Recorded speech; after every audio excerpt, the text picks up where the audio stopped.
And welcome back to Office Hours. I'm going to talk this week a little bit more about the process of hiring and interviewing someone before bringing them on your team. Because every now and again, I still get stuck and I still get really overwhelmed. And I catch myself asking the wrong questions when hiring. And so this episode is going to talk specifically about how to save you all of the time, money, and energy that I've wasted on hiring and finding the right kind of help, because we're going to talk about a super common mistake, which is hiring the wrong kind of help.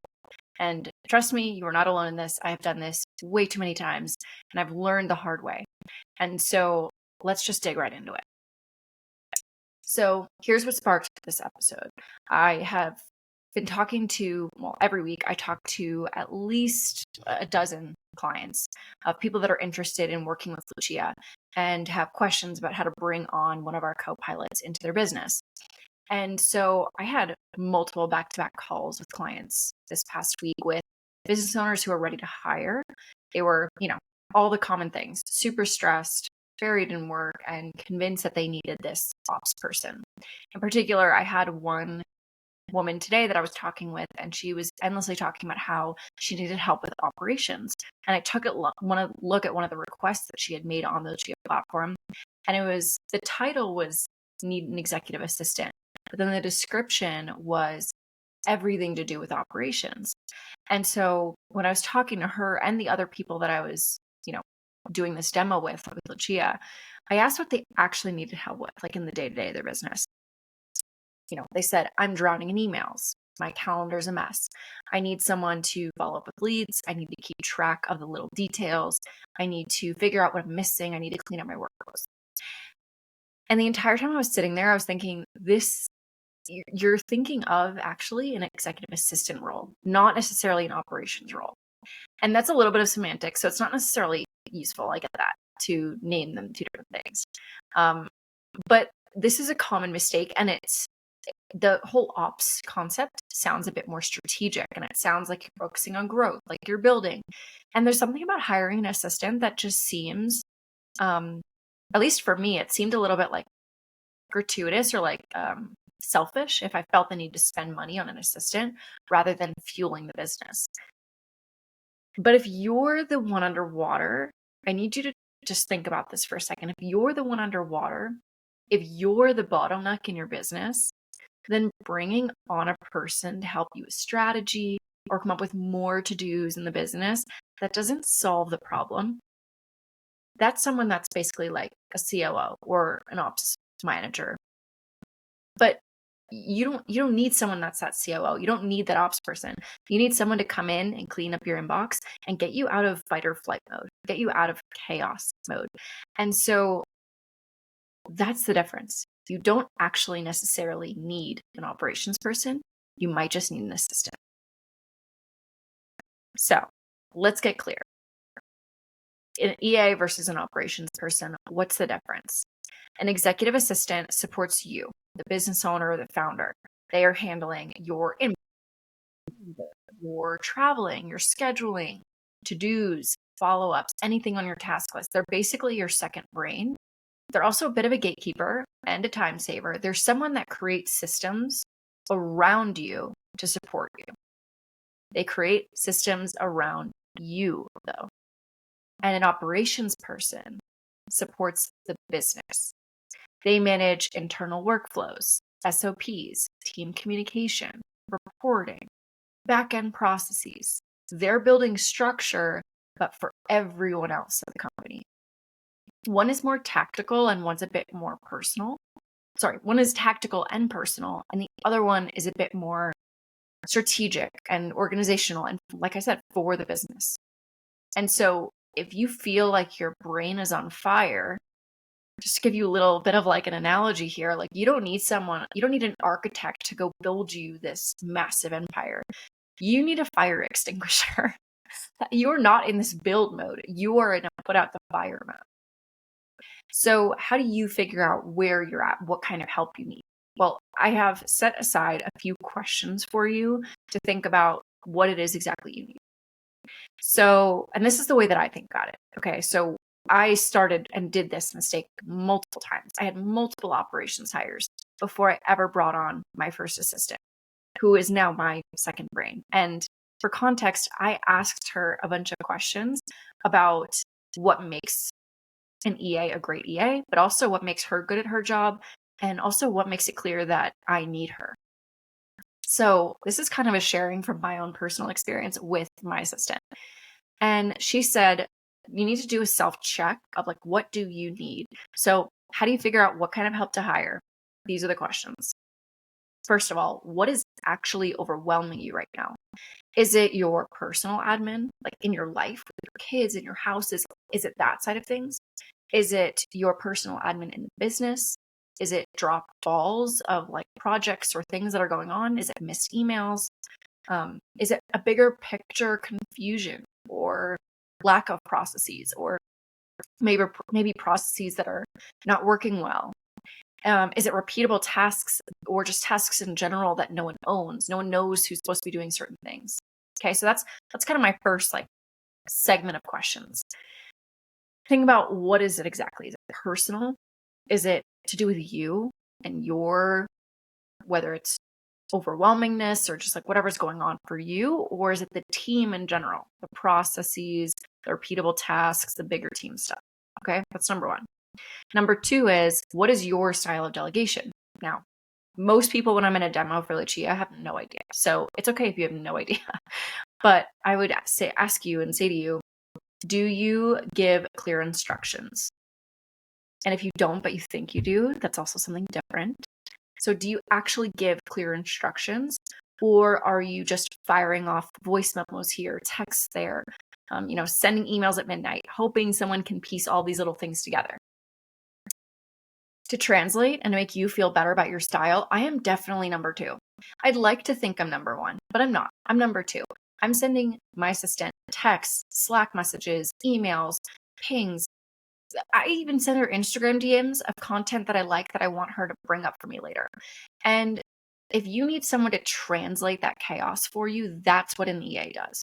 That's the person that's taking your chaotic hurricane of a mess and cleaning it up and making it into something that's usable for you.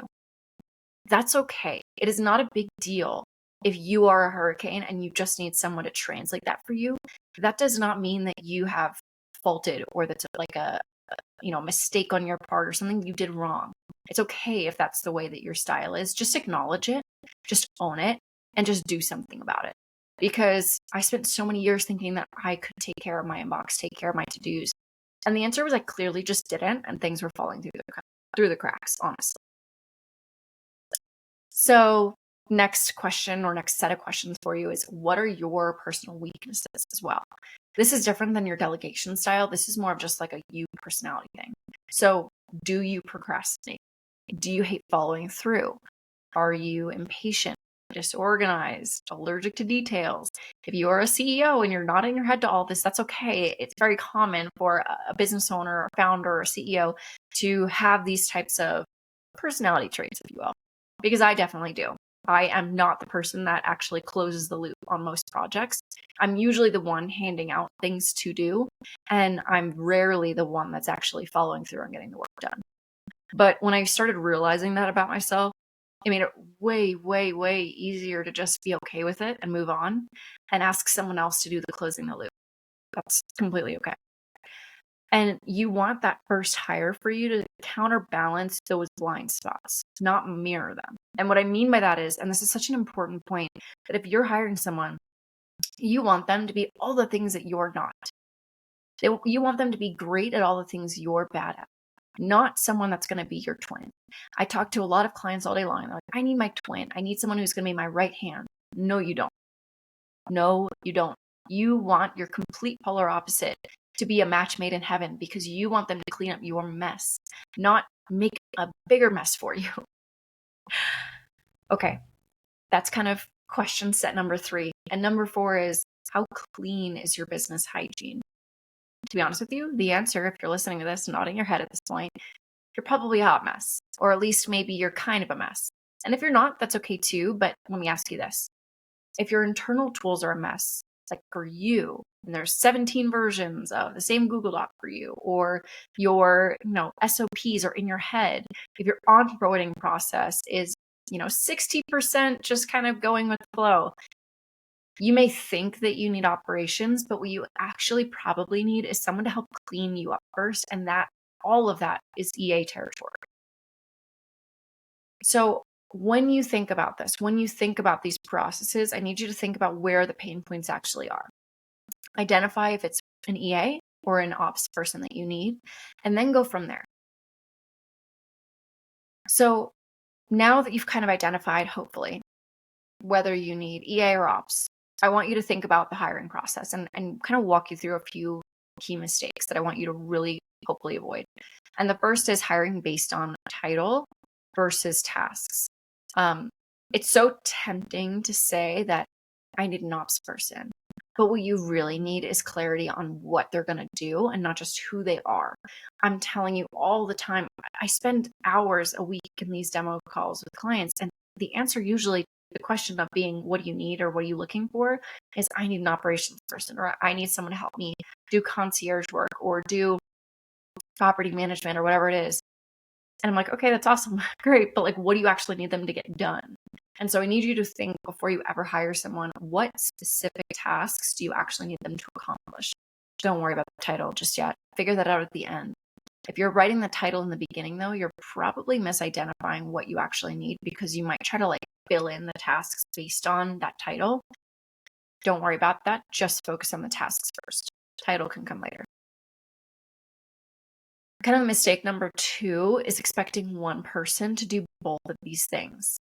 This, if anything, is the most common challenge that I try to walk business owners out of doing pretty unsuccessfully. It's really hard to convince someone to not do this. So founders and business owners love a unicorn hire. And I was listening to Nick Huber of the Sweaty Startup podcast.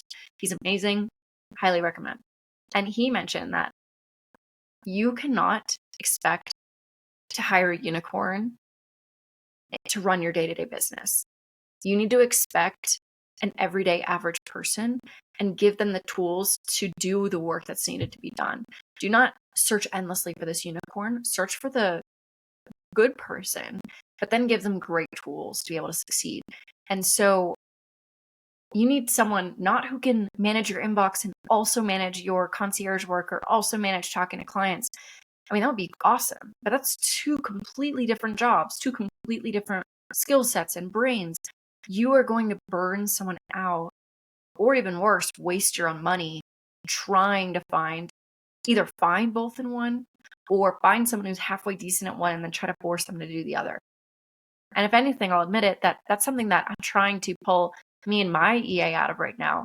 She's doing a lot of work that's ops related because of just changes in our team and our dynamics. And that's why we're, actively trying to bring on more people to relieve her of the roles that, frankly, she shouldn't be expected to do and aren't in her, wheelhouse of like favorite tasks to be doing. Okay, that's kind of mistake number 2. Mistake number 3 is skipping your work before you hire someone. Before you hire, you need to pause and ask, what do I actually need? What am I good at? And what am I bad at? What kind of support will help me show up better?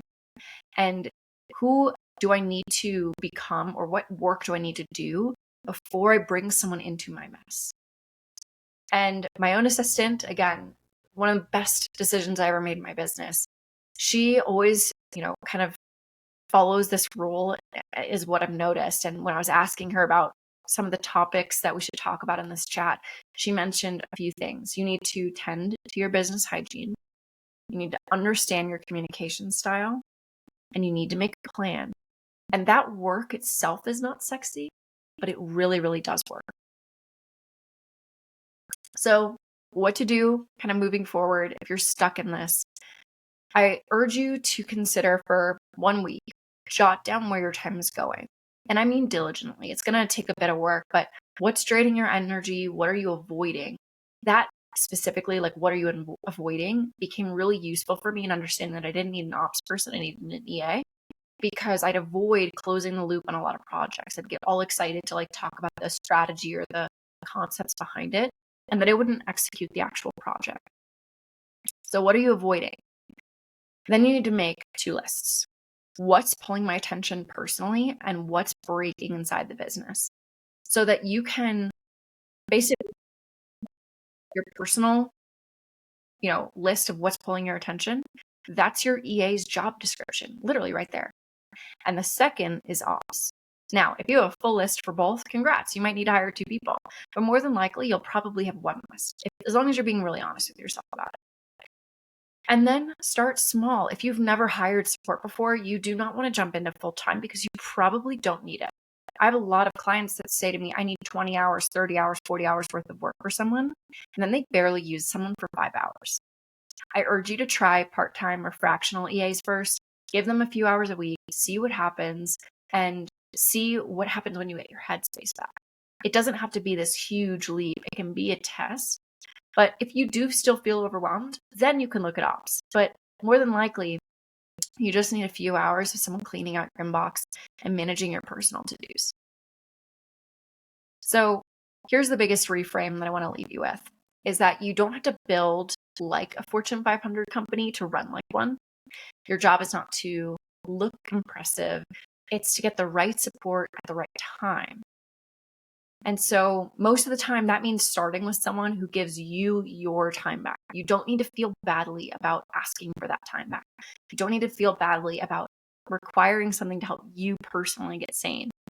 Yeah, it feels great to want to support and throw money back into the business, but that might actually be achieved if you get yourself in order first. Because once you're mentally out of the weeds, that's when you can really focus on good and true growth for the business. So, all right. If you're still wondering if you need an EA or an ops person, if you're curious, you're not quite sure, send me a Slack, not a Slack, send me an Instagram DM or an email. My email and my Instagram accounts are always in the show notes. Send me a DM on Instagram or an email. And if you let me know that you listen to this episode, we will spend 30 minutes together going through your to-do list, and I will sit down with you and I'll sit down with the framework that I used with my own clients, even if you don't want to use Lucia. And I'm more than happy to sit down with you. It might just save you thousands of dollars and a lot of frustration if we really go through this the right way. So if this episode helped, forward it to a fellow founder, or if you don't mind, leave a review. It takes 10 seconds and it would help me really understand if you liked it or didn't like this episode. But most importantly, just know that you're not building alone. There's a lot of tools and resources out there to help you grow and build. And I genuinely hope that this is something that's helping you as you sort of build out and try to scale your business the right way. I hope this was helpful. Thank you so much for listening. And I hope you enjoyed this week's episode of Office Hours.